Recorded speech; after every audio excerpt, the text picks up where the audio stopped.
He was 4 when I made my first picture, and I was 26. So we kind of grew up together, and I spent all those years. And he was just, I can't say enough for him. He was just, it's a heaven for horses. That's where Trigger is.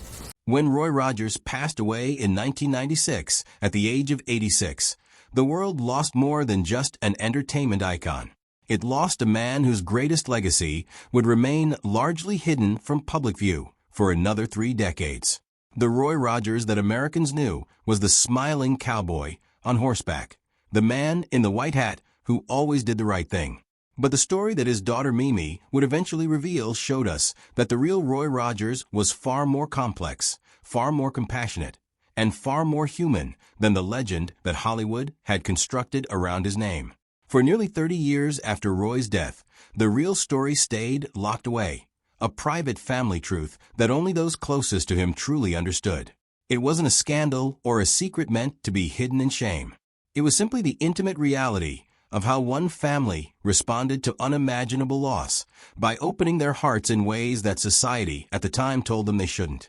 When Mimi finally decided to speak publicly about this, she didn't do it for attention or nostalgia.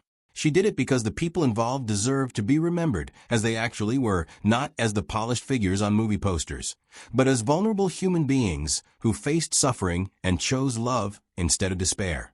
To understand why Mimi's confirmation matters so much, you need to first understand Roy Rogers himself. Leonard Franklin Sly was born in Cincinnati, Ohio, in 1911 to a family of modest means. There was nothing in his early life that screamed destiny or fame. He was a farm boy, a migrant worker, a man who picked fruit in California's San Joaquin Valley during the Great Depression. What set him apart wasn't privilege or connections. It was something far more fundamental. He had a voice, a guitar, and an unshakable belief that music could change people. Every night when the day's labor ended, he would sit around campfires and play, watching how the music transformed the faces of exhausted workers into something hopeful. By the time Republic Pictures gave him the stage name Roy Rogers in 1937, borrowing the surname from the beloved humorist Will Rogers, he was already a man of substance. But what would truly define Roy Rogers wasn't just his talent as an entertainer. It was who he was when the cameras stopped rolling and the spotlight turned away. From 1943 onward, he held the title of Hollywood's #1 money-making Western star for 12 consecutive years. 88 movies, 80 million viewers every year. His horse Trigger became as famous as he was. His television show brought him into living rooms across America week after week. He was, quite simply, the embodiment of the American cowboy ideal. But Roy wasn't alone in creating that world. His partnership with Dale Evans was one of the most remarkable in entertainment history. Dale came to him as an accomplished performer in her own right, Frances Octavia Smith from Texas, a woman who had already lived a complicated life before their paths crossed in 1944. She had secrets of her own, things the polished Queen of the West persona didn't advertise. But when Roy and Dale began working together, something magical happened. They complemented each other in ways that transcended the simple chemistry of actors on screen. They balanced each other. Roy provided the steady warmth and heroic strength. Dale brought the sharpness, the humor, the musical talent that matched his own. They made each other better. Roy's first marriage had ended with tragedy. His wife Arlene died in 1946 after giving birth to their son Roy Jr., known as Dusty. The grief of that loss shaped him in ways that people close to him understood, but the public never fully grasped. Just a year later, he married Dale Evans. It was a decision that some people questioned at the time, thinking it too fast, too reckless. But that marriage would last 51 years until Roy's death, an eternity in Hollywood terms. They became more than just co-stars. They became a team that shared everything. Their faith, their values, their vision of family, and eventually their understanding of how to respond when life broke your heart. In 1950, Dale gave birth to a baby girl they named Robin Elizabeth Rogers. She was their only biological child together, born of their marriage during the absolute height of their fame. But Robin arrived with a complication that medical professionals of that era treated as something close to tragedy. Robin was born with Down syndrome. In 1950, The medical establishment and society at large had almost no framework for understanding what that meant or how to respond to it. Doctors routinely told parents that children with Down syndrome should be institutionalized, kept away from public view, hidden even from extended family. The prevailing belief was that such children had no meaningful future, that their lives were essentially unlivable in the conventional sense. Roy and Dale responded to these recommendations the way they responded to most things that didn't align with their values. They refused. They didn't hide Robin. They didn't shuffle her away to an institution. They did something that, in 1950, was genuinely shocking. They insisted that Robin be included in every family photograph, every public appearance, every moment of their lives. The studio executives thought they were making a catastrophic mistake. Fans, they said, would be repulsed by images of a child with disabilities. The medical establishment condemned their choice. Society's prevailing attitude was that such children were better left invisible. But Roy and Dale refused to play along with that narrative. That decision to keep Robin visible, to treat her as a full member of their family, to insist that the world see her, that wasn't a publicity stunt. It was an act of profound moral courage at a time when such courage was actively discouraged. They knew they were risking their reputation. They knew the studio was terrified. They chose Robin's dignity over public opinion. They chose to love her openly and completely. Robin lived for just shy of 2 years. She died in August of 1952, shortly before her second birthday, from complications related to mumps. The grief was immeasurable. No parent ever recovers from the loss of a child. It simply becomes part of who you are, a weight you carry for the rest of your life. But something remarkable happened in the aftermath of that grief.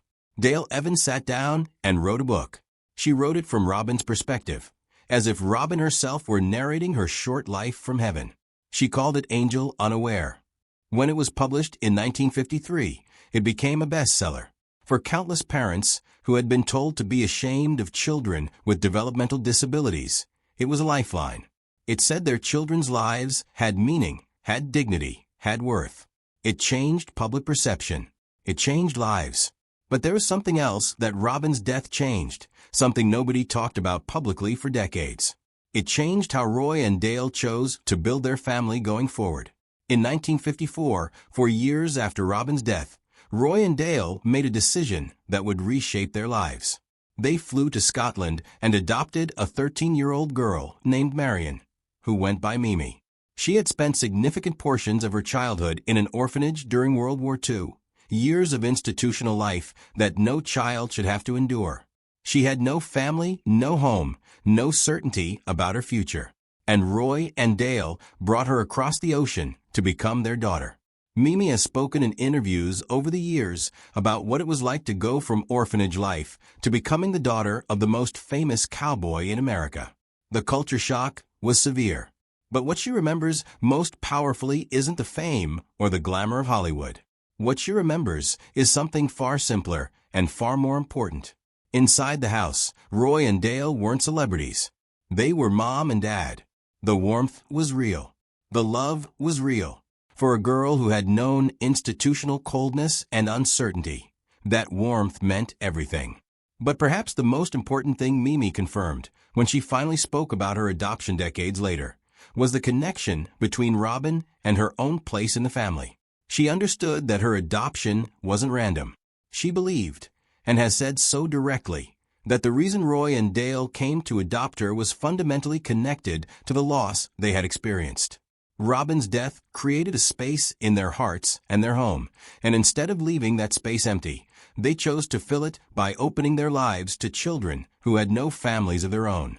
Mimi believed that she probably owed her entire American life, everything that her existence became, to a little girl who had lived less than 2 years and never even knew her. The Rogers household didn't stop with Mimi. They adopted other children as well. Dodie, a Native American infant, brought into their home at 7 months old, along with Sandy and Debbie. Roy was already the father of Dusty from his first marriage. By the time their family was complete, they had 9 children total. They were a blended, multiracial family in an era when such things were still genuinely unusual. The Rogers home became something remarkable, a living example of what family could look like when you refuse to be limited by convention or biology. But the family that Roy and Dale built with so much love and intentionality would be tested again and again by tragedy. In 1964, their adopted daughter Debbie, who was just 12 years old, was killed in a bus accident. The grief was overwhelming, but there was no time to fully process it. In 1965, just a year later, their adopted son Sandy, who was 18 and serving in the military in Germany, died after a night of heavy drinking. 2 children, 2 years in a row. They had already buried Robin.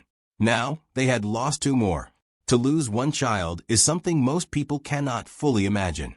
To lose 3 children across the span of a lifetime, while maintaining a massive public career, raising a large family, and continuing to present an image of warmth and hope to millions of people. That is a weight that words cannot adequately describe. And yet Roy and Dale didn't collapse publicly. They didn't become bitter or retreat from the world. Their Christian faith, by all accounts, was what held them together. They were open about this, speaking at crusades and in interviews about how their belief carried them through suffering that would have broken other people. Dale continued to write. She wrote about Robin, about Debbie, about Sandy. She turned private grief into public witness, giving language and comfort to other parents who were carrying similar losses in silence. That was not a small thing. That was a life's work of transformative importance. When Roy Rogers died in 1996, and Dale followed 3 years later in 2001, the outpouring of tribute was significant. But with their passing, the deeper dimensions of their family's story began to fade from public awareness. The surviving children continued their lives largely out of the spotlight. The day-to-day reality of who the Rogers family actually was, what they had endured, what had shaped their choices, most of that stayed private. For decades, the connection between Robin's death and the adoptions that followed was not part of the public record. It was simply how their family had come together, a private truth known only to those who lived it. But eventually, many years later, Mimi decided to speak about it.